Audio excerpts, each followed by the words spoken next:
wanted to get my master's degree in construction. This was my introduction into the industry. And from there, I applied to internships. I was involved with Kennesaw Women in Construction. I just found multiple ways to immerse myself into this industry. And I started out, my first ever construction role was as a junior project manager for a solar company. At that company, I managed projects. Yes, I managed solar projects in Tennessee, Nevada, New York, Florida, and that was able to give me my project management experience. From there, I felt like I wanted to grow and I wanted to diversify myself and get into building construction. So at that point, I applied for an internship at Aspire Construction and Design.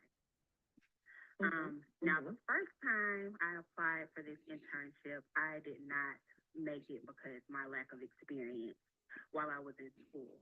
However, that solar career was able to introduce me and give me more experience. So I went back again and applied for another internship at Aspire Construction and Design.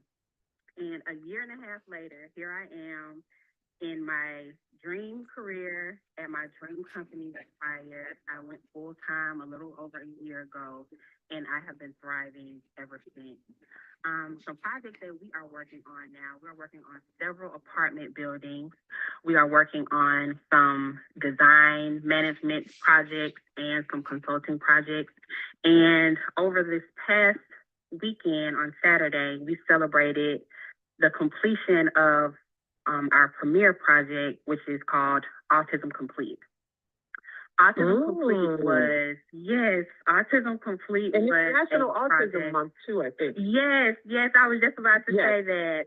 Yes, this it project is. was Yes, it very is. I know personal for me. Yeah, this project was very personal for me. My brother Cameron was diagnosed with autism at the age of 2, and we lived on the South Side, and we did not have resources for him. We had to go all across the state of Georgia to get resources for my brother. So we built Autism Complete in Fairburn, Georgia. We just completed it. It's a 6,000 square foot interior renovation, and it was definitely a personal project for me that I had to see succeed because of my brother's autism diagnosis and how I know how important it is to have facilities in our community that supports that. So we just wrapped that up. We had our open house, and we got a lot of big things going on at Aspire. And shout out to my beautiful, amazingly intelligent boss, Amber Lawson. She has been an amazing mentor. She is constantly teaching us about areas of the industry, exposing us to certain aspects and certain types of things in the construction industry. So I thank her for all of her mentorship and her development that she does with our team. Let me jump in there and ask you a little question. Now, speaking of Aspire, you mentioned some stuff that you guys are working on. You said you guys did a building. How big is that building? You said it's an apartment building. How many units are we talking about? And are you currently working on that? Is that an active project, or is it a project you recently completed? The apartments are very new. So for the apartments, we are still in the design phase, but the building that we just finished was Autism Complete, which is the 6,000 square feet building. Got it. And the one that's in the design phase, do we have any numbers on the size of that? Construction numbers just excite me, as you can see. I get very excited at the sizes of the projects. Yes. So the apartment buildings that we are working on, one is an 8,000 square feet, and that's going to have 6 units with 2 stories. And the other apartment complex we are working on, we just got the rezoning for that completed. That rezone took a while for us, but we were finally approved. And that building is going to be a 13,000 square feet, and it's going to have about 15 to 18 units. Nice. Mm-hmm. I love that. That's my conversation right there. I love units. I love sizes. That's the kind of stuff that I love to hear. And speaking of that, that brings me right to, let's talk about, and what is your specific role at Aspire? Because I know here we have architect, engineering, and I know you've done some project management. At Aspire, what exactly is your title currently? So my current title at Aspire is project engineer, but Project engineer. yes, but I was serving as a hybrid role as project engineer and construction manager. So I am doing the administrative tasks and I'm managing the construction on site as well. Fantastic, fantastic. And along with the project that you just finished, the autism project that you just finished, what other projects would you say are your biggest projects that you've worked on that kind of make you want to pop your collar? I see here in your bio that you worked on Atlanta's Nobu Hotel. That has to be kind of impressive. That has to be one of the bigger projects. Tell us about something really huge that you worked on that you're super proud of. Okay, so with the Nobu, yes, with the Nobu project, that was a huge project for me to be a part of as well, and that was a very small internship. We interned there for about a week, maybe a week and a half, and we learned about the planning, we learned about the design of the hotel, we learned about how the hotel was constructed initially. We were able to tour the rooms while they were still, bare bones, just framing. And they invited us to the completion of the hotel, the open house, which I wasn't able to make it. But that was a project that I was proud of, being an Atlanta native and seeing something so expensive and so, developed come to our neighborhood and our community, and me being able to be a part of that. That was a really life-changing experience to me. And I was able to see the ceilings going in this $25,000 a night room. So that made a huge impact for me while I was coming into the construction industry, being able to have a small role in that project. Exactly. And that must be amazing to go from being an intern on that project to now actively, participating on projects as an actual project engineer. So that right there is amazing in itself. Just those two different roles, intern to project engineer. I deal with project engineers often myself when I'm, submitting for different bids and things of that nature. I'm sure you're familiar with that since that's the role that you play. So, yes, absolutely. Now, I also want to talk to you a little bit about your roles here in NABWIC, because NABWIC Atlanta we love all the chapters, of course, but NABWIC Atlanta, when we get on those calls, you guys are doing some amazing things in Atlanta. Yes. I am so inspired. I'm NABWIC, New Jersey, yes, and we're doing some great things too. But I'm going to tell you right now, I just want to know some of the secret sauce that's going on in Atlanta. I want to know how y'all do it. I want to know who's doing it. I just want to know. I want to know it all. So, I know we don't have all day, but I do, I do want to know, how do you guys do it as far as, is there a system in place? Is there a team? Do you guys, what are some of the systems that you use in Atlanta to help y'all operate the actual chapter? Yes, and before I answer that question, Zakia, I just want to name the team out by name. I'm going to call these amazing women's names. Please do. Yes, Candace Lucas, Corinne Souverain, Melody Vaughn, Tanya Walker, Jenny Hunter, Diomara Yannick, Holly Reed, and our beautiful, amazingly talented president, Miss Monique Strong. This is a team of powerful, dynamically impactful women who I am blessed to have a sisterhood with. NABWIC Atlanta has truly changed my life for the better. This is the organization that I needed when I was first coming into construction. And of course, I was introduced to this organization by my boss, Amber Lawson, and we are just a dynamic team of women that encourage each other. Some of the systems that we have in place that help us to function properly as an organization is honestly accountability and passion. We are so accountable for ourselves and each other, and we always often so y'all cross-check each other. Love that. Yes, we cross-check each other. We hold each other accountable. We're accountable for ourselves, and we understand that the organization is bigger than ourselves as a whole. If there's someone who can't do something, or this one has to be on a project site this day, and this newsletter needs to get out, or this thing needs to be picked up from the store, we'll jump in and do whatever is needed for each other. And right.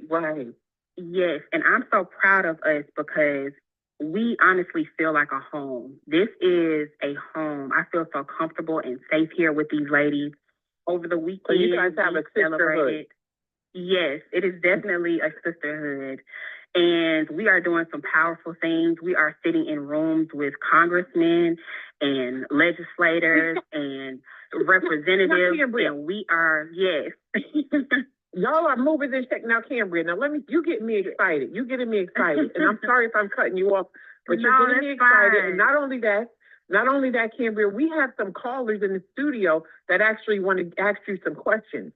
So what I'm going to do, and I'm so sorry to cut you off, Kambria, but what we're going to do is we're going to take a very, very, very short commercial break so that Ursula can bring those callers in, okay? So let's go to break, because I have more questions for Atlanta chapter, trust me. I have more questions for Atlanta chapter. Also, I want to let our listeners know that please tune into our YouTube channel, because I believe Ms. Ann has plugged us in with YouTube. So if you go to NABWIC YouTube channel, you can also see us over there. We're going to go to quick commercial. When we come back, we're going to bring those questions into the studio because people want to talk to you, Kambria. So we'll be right back. Okay. All right.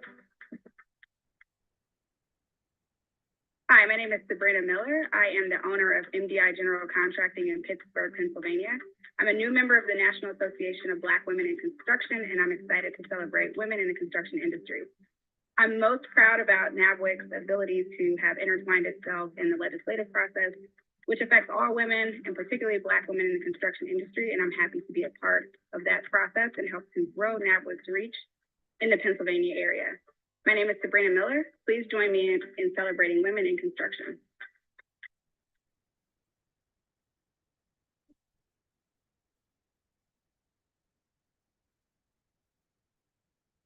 Okay, we are back. Kambria. So we have some people in queue that would like to ask you some questions. So I'm going to get some help from our studio. I believe Gerald may have them. Gerald, do you have the people in the back with the questions? Or is it Ursula?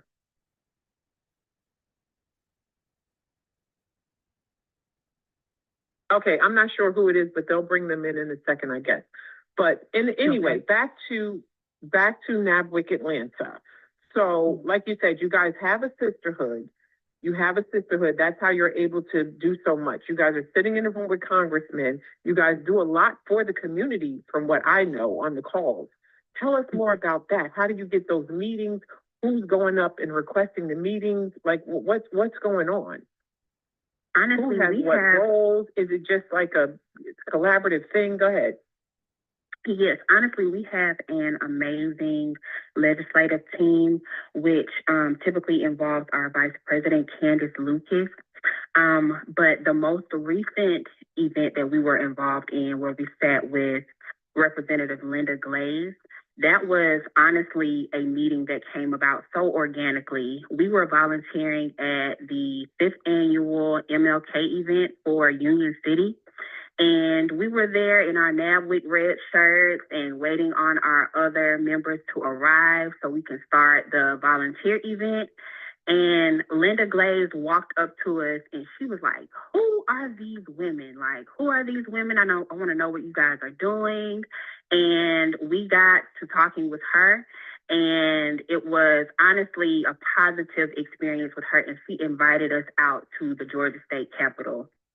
And at that event, we just talked about ways for women of color, and women in general to further our experience in construction.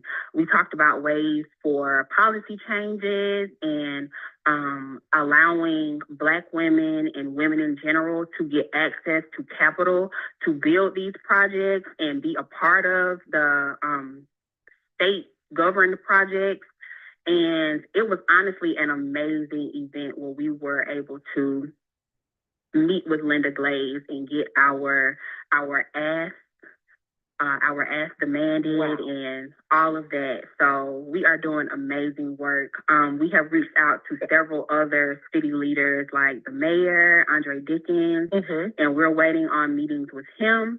But honestly, the representative meeting at the Georgia State Capitol, that happened so organically, just from us just being ourselves and showing up representing for NABWIC. Showing up with those red shirts on. Miss Ann loves those red shirts. We all know that. I do have one of the questions actually came in from social media. I'm going to read it for you. The question says, what has been the most challenging arena you've had to navigate since you've been in the construction industry? And that came in from social media straight to you. Okay, so the most challenging arena that I have had to navigate is honestly being Black and being a woman. When I first got into, when I first got into my master's program, I was the only woman and the only Black person in my classes. My first day of class, I remember this clear as day. I got a set of plans, a set of blueprints thrown into my face by a professor. Oh. Yes. And they just had that macho attitude, like, women, like, why are we here? Like, what are we doing? But I didn't let that discourage me, Zakia, because as I stated previously, like, this was a God-ordained purpose for me. This career field, this industry has been placed on my heart. So I have faced several challenges from men in the industries. I remember being on the solar field, and there's this guy, a project manager from another organization that we were working with. He was walking around the site, like, asking for the construction manager, like, where's the construction manager? Somebody introduced me to the construction manager, and I was in the car typing on the laptop, getting some work pushed out, and they sent him over to the truck that I was in. And when I rolled down the window, Zakia, the man looked at me like, what are you doing here? Why are you here? But, you know, and I was the one that knew every aspect of that project. Anything you asked me regarding that project, I was the one to answer the questions. I knew more than what the men thought that they knew. So just because you are a woman, don't let that discourage you, even when you are in a male-dominated industry. Male-dominated industry, yeah. Yes. I think we consistently as women, every now and then, especially when you first get in this industry, you kind of run into that. So thank you for consistently highlighting that we all have to kind of just push through that as women if we are going to be in this industry.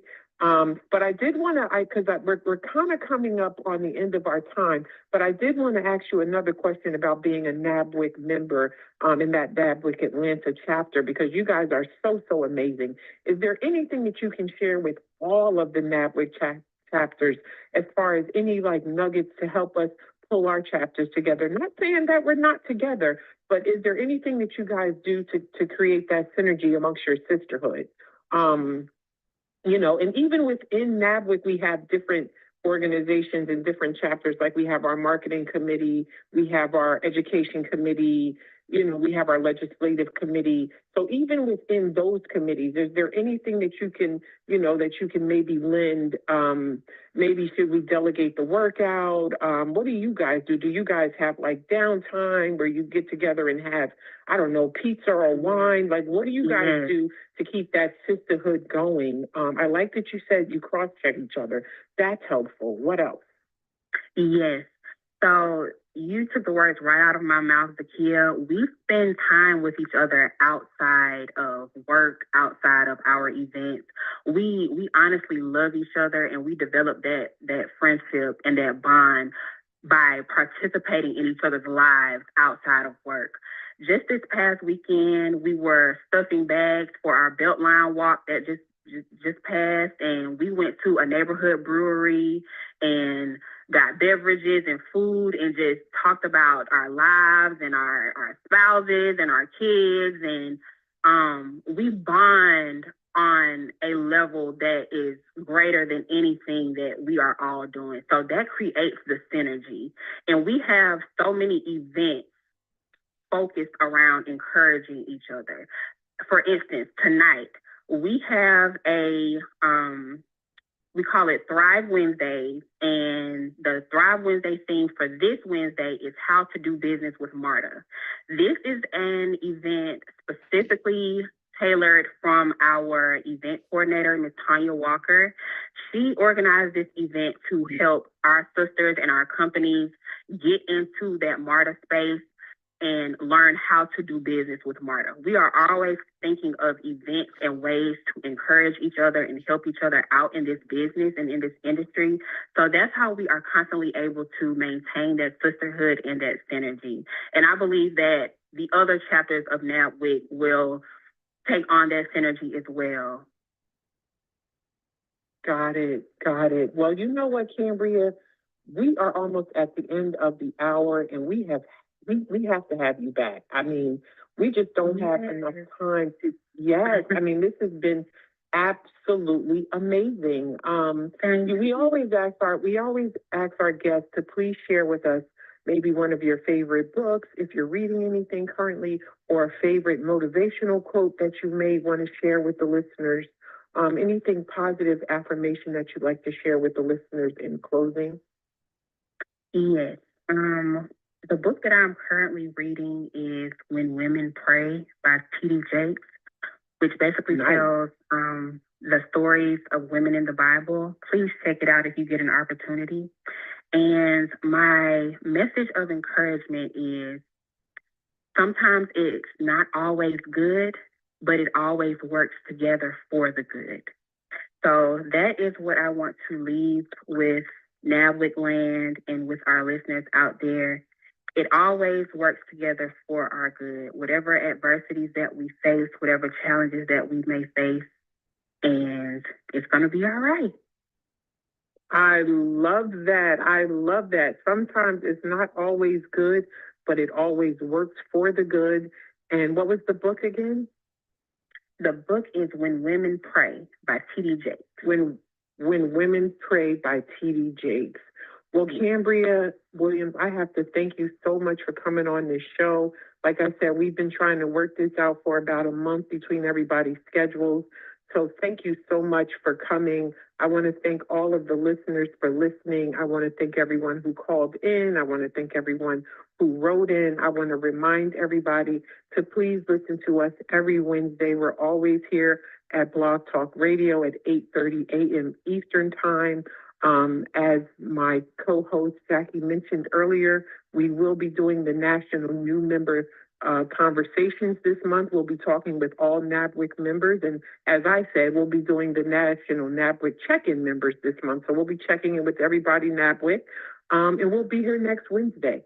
So thank you guys. Please tune in next Wednesday at 8:30 a.m. for a new episode of NABWIC Talks. Enjoy the rest of your day, and bye for now. This concludes our show. Thank you for listening to NABWIC, the National Association of Black Women in Construction. For more information about NABWIC and our membership, please visit us on the web at www.nabwic.org. We are the voice of Black women in construction. Have a great and prosperous day.